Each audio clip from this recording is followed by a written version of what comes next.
Eu sou sócio majoritário da minha vida. Sigam a norma socrática, conheçam a vocês mesmos. Conhecer a si muda tudo na sua existência.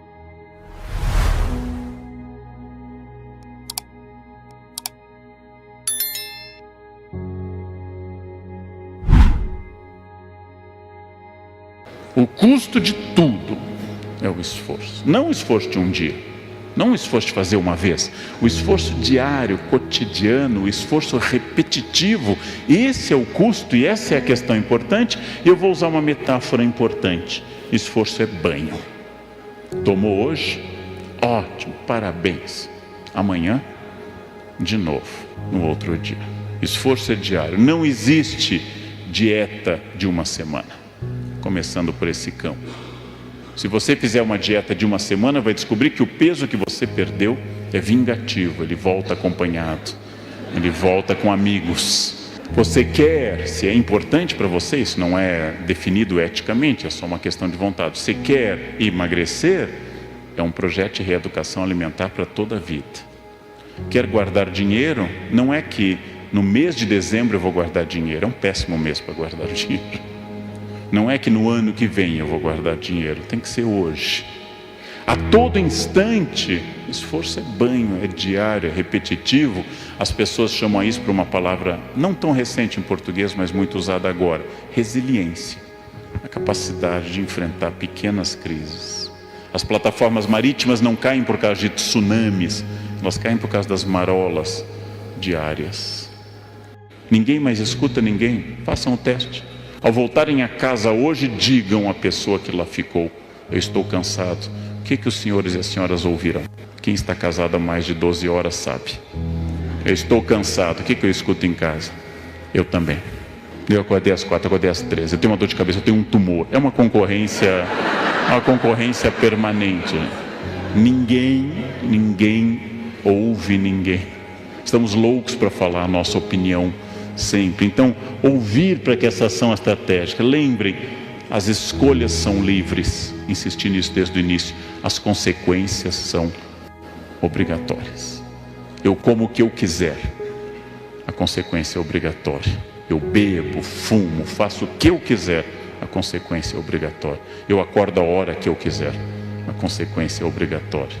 Então é preciso lembrar sempre que você é livre, mas você não pode produzir a consequência diretamente dentro da sua liberdade. As decisões são feitas em meio a mudanças. As decisões são feitas em meio a um mundo muito complicado, um mundo de mutações muito dinâmicas. E eu sou um ser histórico, que tenho consciência que dentro dos meus limites não posso vencer a morte, não posso vencer a lei da gravidade. Não há nada que eu possa fazer quando o avião entra em zona de turbulência, quando o avião arremete em Congonhas. Não sei se vocês já passaram por essa experiência. Tenta aterrissar, não consegue e decola de novo. Hoje é o dia que define o momento exato do futuro. O futuro é hoje, porque amanhã será hoje. As decisões tomadas aqui nessa noite vão marcar as senhoras e os senhores para o resto da existência. São decisões diárias. Decisões tomadas sem clareza e que podem ter que ser refeitas, mas são decisões agora. Escolham o futuro. Ele nunca chega, mas ele é decorrência do presente. O que eu estou hoje é o meu futuro de ontem, e tudo que eu faço ou deixo de fazer afeta esse, entre aspas, futuro. Então essa é uma questão importante. Usando a imagem de uma escultora norte-americana, Bobby Carlyle, ela faz esse homem que se esculpe, um símbolo antropocêntrico da capacidade da minha vontade de melhorar a mim mesmo. Eu, Leandro, tenho partes prontas, tenho partes da minha personalidade que já estão solidificadas e são satisfatórias. Tenho partes terríveis que precisam de uma ação constante. Eu tenho, com frequência, a chamada-se, usando linguagem dos capitais, a ira. Eu sou iracundo, como diria Dante. Ou seja, eu vivo tendo ataques de raiva. É um defeito. Então, no trânsito, e para não ter os ataques, eu faço psicanálise, eu faço esporte, não ando armado. São 3 medidas. 3 medidas boas para eu permanecer tranquilo. Antes de começar a dirigir nas marginais, eu já digo, eu vou ficar tranquilo. Coloco música no carro. Isso dura quase 5 minutos de um controle absoluto. Eu tenho que melhorar isso. E me alegro que depois de 35 anos de magistério, e quase ao mesmo tempo dirigindo, eu nunca matei nenhuma pessoa, nunca bati em nenhum aluno, mas é uma luta cotidiana. Mas por vezes essa minha ira aparece em irritação com as pessoas que trabalham comigo. Eu sou muito rápido, algumas pessoas são mais lentas. Essa irritação vem, depois eu peço desculpas. Uma pessoa ética não é a que não erra, senão a ética seria a ciência dos anjos. A ética trata das pessoas que erram e têm dor com o seu erro e querem retomar o caminho correto. A ética não fala de ninguém perfeito, fala de pessoas perfectíveis, não perfectum, feito até o fim, mas em processo de perfeição.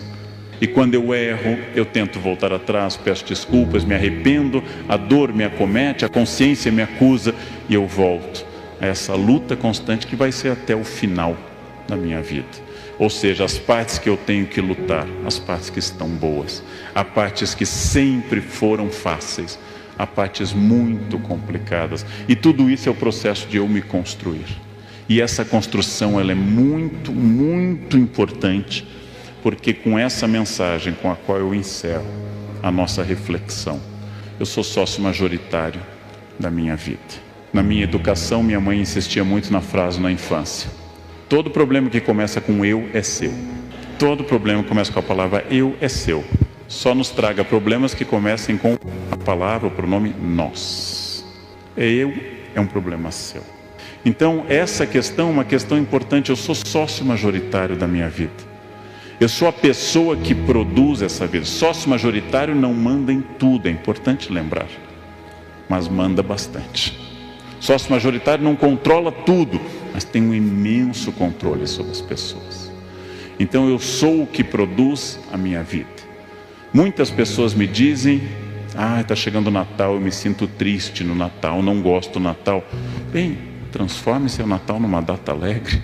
Faça, não fique reclamando. A pergunta que Freud fez antes de morrer em 39, por que as pessoas buscam a infelicidade e quando encontram, permanecem nela e se surpreendem? Façam o Natal alegre, mudem a estrutura da festa.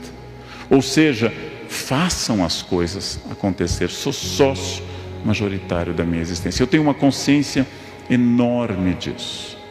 O corpo que eu tenho, o que eu sei, a família que eu construí, o conhecimento que eu acumulei, as minhas virtudes e os meus imensos defeitos começam com o pronome pessoal reto, eu. E é assim que dolorosamente eu sou fruto de uma vontade ou de uma falta de vontade, de uma ação ou de uma falta de ação. E eu poderia fazer mais ou menos, mas sempre de acordo com essa propriedade de ser sócio majoritário da minha existência. Isso é uma questão extraordinária para a gente passar adiante. Sejam autônomos, tornem-se adultos. Não confundam liberdade com voluntarismo, fazer o que quer. Liberdade é o fazer o que é preciso. Só o ser humano é livre, porque só o ser humano faz o que é preciso. Os animais não são livres. Se eu pisar na cauda do leão, ele jamais vai dizer: eu senti que não houve intenção. Então, apesar de estar doendo, eu entendo que não. Leão não distingue entre crime doloso e culposo. Nós podemos fazer essa distinção. Você me machucou, mas não estava com essa intenção, foi acidental. Eu tenho liberdade que não é a liberdade do meu desejo, não é uma liberdade hedonista da busca do prazer, não é a liberdade de fazer o que eu quero, mas o que eu preciso. Eu sou humano porque faço o que eu preciso. Ou seja, eu sou humano porque eu faço o que é necessário e não só aquilo que eu quero. E vou começando a sofrer dessa verdadeira, ou ter o privilégio dessa verdadeira liberdade estratégica. Eu sou sócio majoritário da minha vida. Sigam a norma socrática, conheçam a vocês mesmos. É uma transformação de vida. Conhecer a si muda tudo na sua existência. Façam frequentes exames de consciência do seu dia. Não precisa ter nenhum projeto religioso para isso. Pode ser psicanalítico. ou religioso, como preferir. Como eu me comportei hoje, a quem eu ajudei, a quem eu incomodei, com quem eu fui grosseiro, com quem eu fui bom, como eu posso melhorar amanhã. Ou seja, trabalhem sobre si, trabalhem a sua possibilidade, sejam sócios da sua existência. Isso se chama autonomia, isso se chama protagonismo, isso determina a estratégia. Pergunta básica: onde vocês querem estar o ano que vem e daqui a 20 anos, que é até onde eu posso, no meu caso, imaginar? Daqui a 20 anos, onde eu quero estar? Com quem? Se vocês tiverem clareza do ponto final, terão clareza da estratégia. Se tiverem clareza da estratégia, correm o risco de chegar lá. Correm o risco, não a certeza, mas a chance matemática de chegar lá. E nisso, o resultado de tudo isso é chamado de plenitude. Para uns, para outros, simplesmente uma palavra tradicional de raiz indo-ariana: felicidade. Felicidade é estar onde eu tenho que estar, fazer aquilo que eu preciso, colher os frutos disso, reconhecer-me como errado, levar adiante meus espinhos na carne, segundo Paulo, minha ferida narcísica, segundo Freud, e continuar trabalhando nisso. Vale muito a pena, porque isso torna a vida interessante e não uma folha levada ao vento, sem vontade, uma folha sem forma, uma vida guiada por um protagonista, compartilhando a vida com outros protagonistas. E é isso que a gente chama propriamente de felicidade. Amigos são poucos e escassos ao longo da vida, e esta é uma lição que eu duramente aprendi. Nós temos centenas de conhecidos, mas temos poucos amigos.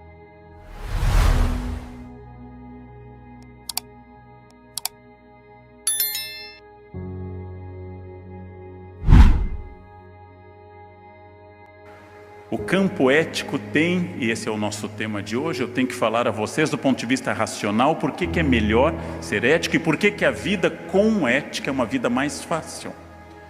E aqui eu vou dar uma das indicações importantes: só pessoas éticas têm amigos. Pessoas não éticas, a ideia não é minha nem de Aristóteles, mas de um filósofo que escreveu um livro aos 18 anos, Discurso da Servidão Voluntária. Uma pessoa não ética tem apenas cúmplices e não amigos.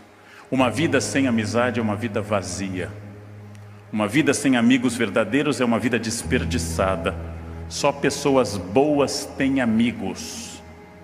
Pessoas desonestas têm cúmplices. Quem disse isso? O nosso querido Etienne Laboissy. Ele disse que os maus não têm amizade, eles apenas se entretemem. Eu acrescentaria: os maus têm medo de uma delação premiada. Os maus olham para a pessoa que foi procurá-los, tem uma caneta espiã, um gravador, porque aparecer gravação ultimamente é moda. A pessoa que tem um amigo não precisa ter essa preocupação. Amigos são poucos e escassos ao longo da vida, e esta é uma lição que eu duramente aprendi. Nós temos centenas de conhecidos, mas temos poucos amigos. E eu já lancei uma vez e volto a dizer que há um teste eficaz, infalível, para vocês aplicarem sobre a amizade. Ao retornarem às suas casas ao longo dos próximos dias, reúnam os amigos e digam sobre o sucesso de vocês. Digam: eu estou bem, nunca ganhei tanto dinheiro, estou amando e sendo amado, estou fazendo um sucesso louco e vai melhorar. E olhem para o rosto da pessoa. É um teste infalível. Só um amigo vai sorrir e se emocionar com o sucesso de vocês. Os outros vão dizer: nossa, está meio exibido, né? Os outros vão se incomodar. Quem se incomoda não gosta de mim. Quem se incomoda concorre comigo. Quem se incomoda não tolera o meu sucesso. Aristóteles diz uma coisa sobre a qual eu nunca desenvolvi muito até hoje, mas que é fundamental. Todas as pessoas éticas têm essa areteia, esse compromisso em grego com a verdade. Elas têm justa indignação. Uma pessoa ética briga, mas briga pelas causas corretas. Tem pouquíssimas causas pelas quais brigar no Brasil de hoje. Nós não devemos brigar por coisas pequenas, devemos relevar tudo.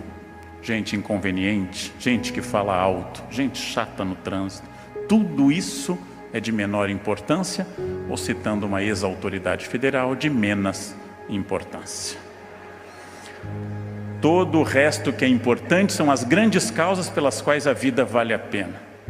Por exemplo, família, por exemplo, ética, por exemplo, a luta contra o preconceito. Estas são as causas que valem a pena e para as quais nós temos que ter justa indignação. Utilizando a Mafalda, a grande personagem da história em quadrinhos do Quino na Argentina, eu tenho que dizer basta a tudo que seja estruturalmente ruim e realmente não rir e nem compactuar com as coisas ruins. A crença aristotélica é uma palavra que depois, essa palavra não é de Aristóteles, é um neologismo inventado por Rousseau em francês. A perfectibilidade, Aristóteles usa uma palavra em grego, a perfectibilidade do caráter. O caráter pode ser transformado e melhorar ano a ano, se eu quiser. Se melhorar o caráter for meu projeto de vida, como é o meu, apesar da dificuldade. Eu luto para ser uma pessoa melhor. Sou derrotado muitas vezes. E às vezes digo para as pessoas que gostam de mim, eu melhorei muito. E elas me dizem, imagina antes. Tamanha quantidade de coisa que tem para consertar ainda.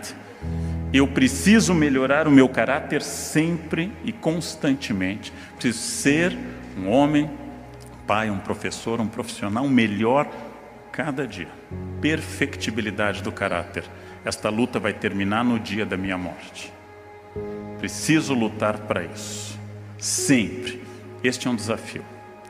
Outra questão importante é que eu tenho que incluir o meu eu na ética. Tudo o que acontece, acontece passando por mim e eu tenho responsabilidades sobre quase tudo. Responsabilidade significa que minha vida, minha família, meu corpo, minha renda não são dados do destino, mas são questões fundamentais deste momento. Nós temos no Brasil uma imensa tradição de tirar o eu da história. Nenhum de nós assume que faz parte.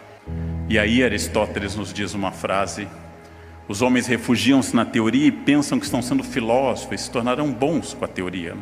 Nisso se portam como enfermos, que escutassem atentamente seus médicos, mas não fizessem nada do que estes lhe prescrevem. Quem ouve palestras sobre ética e continua andando no acostamento, se funciona como quem vai ao médico, acha o médico ótimo, chega a casa e não faz nada do que o médico manda.